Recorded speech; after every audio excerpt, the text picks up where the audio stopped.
सभी दोस्तों का एक बार फिर से स्वागत है आपके अपने YouTube चैनल उत्कर्ष स्टडी पे। और देखिएगा, जो साथी सीटी एग्जाम की तैयारी कर रहे हैं उनके लिए भारत भूगोल के लिए अपन बहुत ही महत्वपूर्ण एक कोर्स है वो आपके लिए YouTube पर फ्री लेके आ रहे हैं। अपन इसके बारे में पूरी बात करेंगे। और देखिएगा, साथ में मैं आपको बताऊंगा कि जो आपका सीटी एग्जाम है 2026 में 12th लेवल और ग्रेजुएशन लेवल का, ये कब होने वाला है। और अपन सबसे पहले भारत भूगोल है उससे संबंधित जो अपनी एमसीक्यू क्लास है कोर्स के रूप में यूट्यूब पे आपको मिलेगी, उसकी भी बात करेंगे। और साथ में अपन बात करेंगे कि जो सीटी 12th लेवल और ग्रेजुएशन लेवल है उसमें भारत भूगोल के पिछले सालों में कितने पर्सन है वो आए हैं। और देखिएगा, अब की बार सीटी में नेगेटिव मार्किंग है वो भी लागू की जा रही है। तो आपको जो 40% है यानी 150 में से 60 क्वेश्चन सही करने वो जरूरी हो जाता है। और दूसरी बात, नेगेटिव मार्किंग है तो आप अब तुक्का भी नहीं लगा सकते। तो इसलिए जो आपको आसानी से याद होते हैं सब्जेक्ट, उनमें अच्छा स्कोर कर सकते हो उनको अच्छे तरीके से पढ़ के। जैसे बहुत सारे साथी है उनको मैथ रीजनिंग वगैरह, रीजनिंग तो वैसे नॉर्मल है लेकिन मैथ से ज़्यादा डर लगता है। इसके अलावा कई साथी ऐसे भी होंगे कि जो साइंस की चीज़ें याद नहीं कर पाते होंगे। लेकिन कुछ भारत भूगोल हुआ या राजस्थान जीके में जो राजस्थान का भूगोल है, कला संस्कृति इतिहास है, ये ऐसे चैप्टर हैं और इनके क्वेश्चन भी ठीक ठाक आते हैं। तो आप आराम से इनको पढ़ के या अन्य जो भी और आपको जो सब्जेक्ट लगते हैं कि आसान है, ज़्यादातर तो मैथ है उसमें साथियों को परेशानी होती है। तो इसके अलावा भारत भूगोल भी एक अच्छा मतलब कह सकते हैं सब्जेक्ट है और टॉपिक भी बहुत ही कम है। आप इनको पढ़ के और अपने जो 40% है उससे ऊपर तो आराम से लेके आ सकते हैं। तो अपन बात करते हैं भारत भूगोल के कितने क्वेश्चन हैं वो पिछली बार 2022 और 24 में जो एग्जाम हुआ उसमें आए थे। तो सबसे पहले देखिएगा, अपन बात कर लेते हैं कि अभी जो 2026 में सीटी होगी वो कब तक प्रस्तावित है। तो जैसा आलोक राज जी ने बताया उसके अनुसार मैं आपको बता रहा हूँ कि जो सीटी ग्रेजुएशन स्तर है वो आपका, आप सभी को पता होगा, पहले होता है, उसके बाद में 12th लेवल सीटी एग्जाम होता है। तो ये आपका जो इसका ऑनलाइन आवेदन है वो अगले महीने से स्टार्ट हो सकता है और इसका जो एग्ज़ाम होगा वो होगा नवंबर 2026 में। इसी प्रकार अपन बात करें जो सीनियर सेकेंडरी लेवल है उसका जो आवेदन है वो जुलाई 2026 से और एग्ज़ाम है वो दिसंबर 2026 में हो सकता है। ठीक है, ये आलोक राज जी ने अभी जो पीछे इंटरव्यू में बात बताई थी उस आधार पे हो सकता है कि 1-2 महीने आगे भी हो सकता है, यानी आपको देखने को मिल सकता है कि जनवरी फरवरी में आपकी आगे 2027 में भी हो, लेकिन 26 में कन्फर्म है जैसा अभी आलोक राज जी ने बताया है। आगे बढ़ते हैं। अब देखिएगा, अपन सबसे पहले भारत भूगोल है उसका सिलेबस ये है, मैं अभी आपके साथ चर्चा करूंगा, लेकिन पिछले जो प्रश्न आए हैं उनकी तुलना कर लेते हैं। तो देखिएगा, मैं आपको बताऊं कि ग्रेजुएशन लेवल की जो सीटी हुई है उसमें भारत भूगोल के प्रश्न जो सीनियर सेकेंडरी लेवल है उससे ज़्यादा आए हैं। जैसे आप देखेंगे कि 2024 में जो अभी हुई सीटी ग्रेजुएशन लेवल उसमें इंडियन ज्योग्राफी के 10 क्वेश्चन थे, जबकि 2022 में हुई थी उसमें 8 क्वेश्चन थे। ठीक है, इसका मतलब अपन कह सकते हैं कि अगर मिनिमम 8-9 क्वेश्चन आते हैं, यानी 9 मान लो तो 18 नंबर।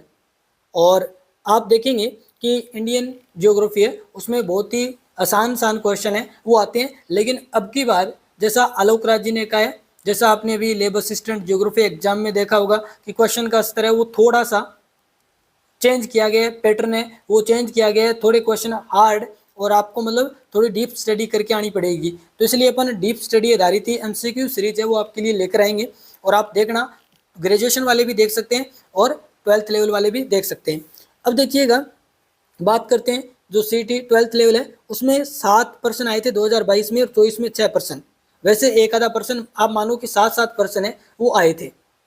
ठीक है, तो कम से कम 7-8% यानी लगभग 14 नंबर है वो अब की बार हो सकता है कि 10-10 भी हो दोनों में, या मान लो कि ग्रेजुएशन वाले में 11-12 हो जाओ, इसमें 8-9 हो जाए, ऐसा भी हो सकता है। तो आप मिनिमम मान के चलो कि अपन को ग्रेजुएशन में 18-20 नंबर है उसकी इंडियन ज्योग्राफी आ सकती है और इधर आपकी 14 या 16 नंबर की 12th जो लेवल है उसमें आ सकती है। अब देखिएगा, सबसे पहले अपन बात कर लेते हैं कि जो दोनों का सिलेबस है वो लगभग सेम है। थोड़ा सा जैसे ग्रेजुएशन लेवल है तो उसमें क्वेश्चन थोड़े डीप आ जाते हैं और जो 12th लेवल है उसमें थोड़े आसान आते हैं। तो आप देखेंगे 9 ही चैप्टर अपने इंडियन ज्योग्राफी के लगते हैं। और अगर आप देखेंगे ये चैप्टर मैंने लैब असिस्टेंट ज्योग्राफी के लिए भी आपको लगभग करवाए हैं, लेकिन इनमें से कुछ हैं वो इंपॉर्टेंट, जैसे परिवहन वाला है वो मैंने आपको इंडिया के संबंध में नहीं करवाया।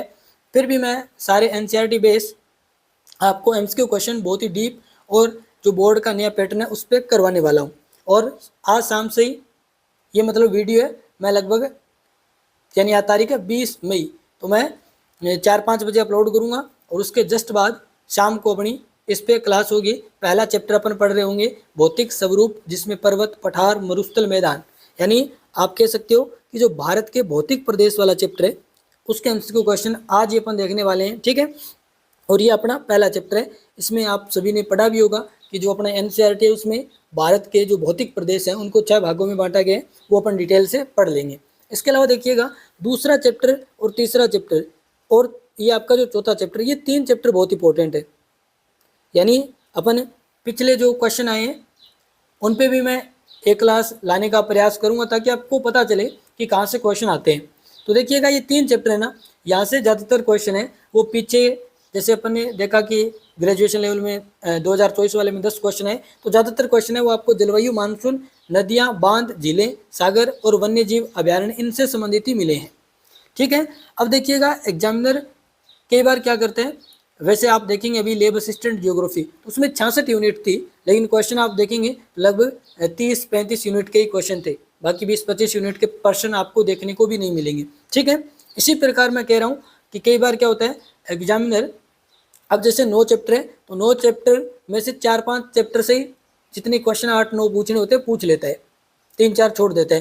तो आपको कुछ चैप्टर मैंने आपको बताया जैसे इंपॉर्टेंट है पिछली बार, अब की बार हो सकता है कि इन तीनों में से ज़्यादा पूछ लें, ठीक है। तो अपन को लगभग सारे चैप्टर पढ़ने हैं, लेकिन मुख्य रूप से ये जो जितने भी आप कह सकते हो कि पहले 4 चैप्टर हैं ये तो जरूर, क्योंकि यहाँ से क्वेश्चन है वो ज़्यादा ही आएंगे, अब की बार भी आएंगे। तो दूसरा हमारा चैप्टर है जलवायु और मानसून तंत्र, ठीक है, जलवायु पढ़ेंगे अपन और मानसून, इनसे संबंधित क्वेश्चन। उसके बाद में प्रमुख नदियाँ, बांध, झीलें और सागर। उसके बाद में वन्य जीव, जंतु और अभ्यारण्य, यहाँ से जो इंडिया में नेशनल पार्क है उनसे ज़्यादा क्वेश्चन बने हैं। इसके अलावा जो इंडिया में आपके 18 बायोस्फीयर रिजर्व है उनसे क्वेश्चन बनते हैं। इसके अलावा आप देखेंगे प्रमुख फसल, जिसमें अपन को भारतीय कृषि के बारे में बेसिक जो आपके कृषि प्रदेश होते हैं, यानी जो कृषि जलवायु प्रदेश, उनके बारे में नॉर्मल पता होनी चाहिए। इसके अलावा जो ये मुख्य 6 फसलें दी गई है, गेहूँ, चावल, कपास, गन्ना, चाय एवं कॉफ़ी, इनके बारे में, यानी इनका उत्पादन सर्वाधिक कौन सा राज्य में होता है, कौन कौन से ऐसे स्थान हैं, ठीक है, और इनके लिए क्या क्या मतलब तापमान या जो आर्द्रता है, मिट्टी है, कौन सी चाहिए इन फसलों के लिए, कौन सी जलवायु में ये फसलें उगाई जाती है, इनसे संबंधित बेसिक जानकारी अपन को होनी चाहिए। उसके बाद में देखिएगा प्रमुख खनिज है, तो इसमें ये आप 4 खनिज है, जैसे लोहा अयस्क है, मैग्नीज है, बॉक्साइट है और अभ्रक, इनको आपको याद करना है अच्छे से भारत के संबंध में।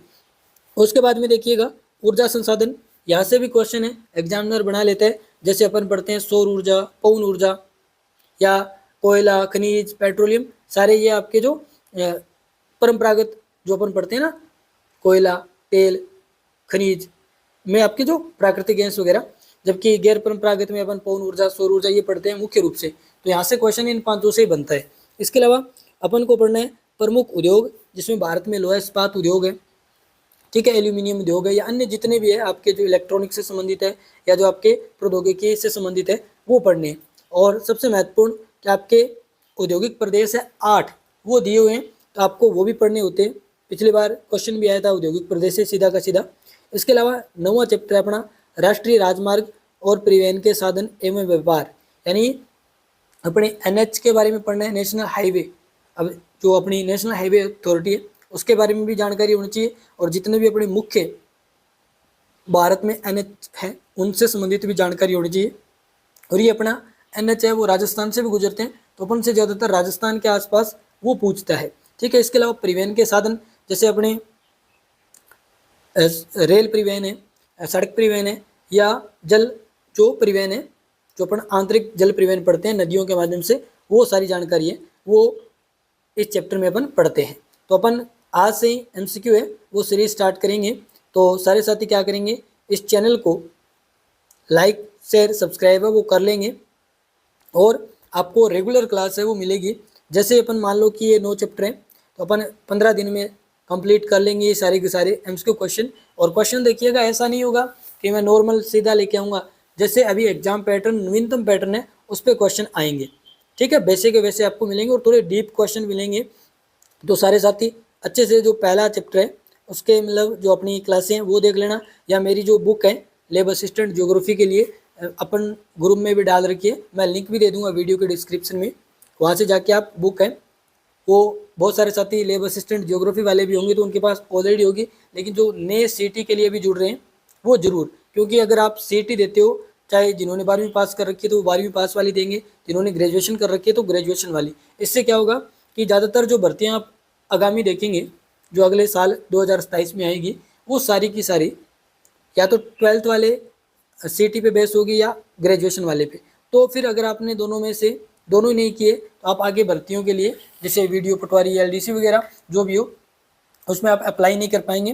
तो और दूसरी बात 3 साल की वैधता भी अभी लागू की जा रही है, मतलब 2026 या 27 में सीटी होगी तो आगे जाके फिर 2030-31 के आसपास होगी। तो इतने तक आप जो सीटी बेस जितनी भी वैकेंसी आएंगी उनके लिए आप एलिजिबल नहीं होंगे। तो सारे साथी गलती मत करना, ऐसा मत करना कि पेपर टफ बनेगा, लेकिन आप अच्छे से स्टडी करना तो आपको पेपर टफ नहीं लगेगा। अगर आप नहीं पढ़ोगे फिर वैसे डर रहता है कि हाँ पेपर टफ आता है ग्रेजुएशन वाला, कई साथी ऐसे भी नहीं देते, तो आपको पेपर है वो अच्छे तरीके से तैयारी करके दे के आने हैं। और अपन भारत भूगोल जैसे पढ़ेंगे उसके बाद में अपन देखेंगे राजस्थान की जो इतिहास कला संस्कृति है उससे संबंधित जो चैप्टर है, राजस्थान भूगोल के चैप्टर है वो आपको करवाऊंगा, और लगभग अपने पीछे मैं आपको एनालिसिस करके भी आगे बताऊंगा जैसे जैसे कि अपने राजस्थान कला संस्कृति और इतिहास के कितने प्रश्न आते हैं, राजस्थान ज्योग्राफी से कितने क्वेश्चन आते हैं, जैसे अपन एमसीक्यू सीरीज है स्टार्ट करेंगे आगे। लेकिन अभी अपन स्टार्ट कर रहे हैं भारत भूगोल की। तो मिलते हैं अपन शाम वाले वीडियो में। जुड़ने के लिए सभी साथियों का बहुत बहुत धन्यवाद, और सारे साथी इस वीडियो को ज़्यादा से ज़्यादा दोस्तों के साथ शेयर कर देना ताकि जो सीटी की तैयारी अभी से स्टार्ट कर रहे हैं वो भारत भूगोल तो मतलब कंप्लीट कर ले यहाँ से, क्योंकि जितने भी क्वेश्चन होंगे उनकी मैं व्याख्या करूँगा, व्याख्या करने लायक ही क्वेश्चन होंगे, और व्याख्या से ही आपको क्वेश्चन है वो समझ में आएंगे, और आपको ये जो नया पैटर्न है इससे आप थोड़े क्या बोलते हैं वाकिफ भी होंगे, और आपको ऐसा भी नहीं लगेगा जब एग्जाम में ऐसे पैटर्न पे हार्ड क्वेश्चन आएंगे तो आपको पहले ही आपने देखे होंगे तो आपको इजी लगेगा, वो एक डर नहीं रहेगा। ठीक है, तो ज़्यादा बातें नहीं करेंगे, मिलते हैं शाम वाली क्लास में। सारे साथी तैयार रहना, बहुत ही अच्छी क्लास है वो हमारी होने वाली है।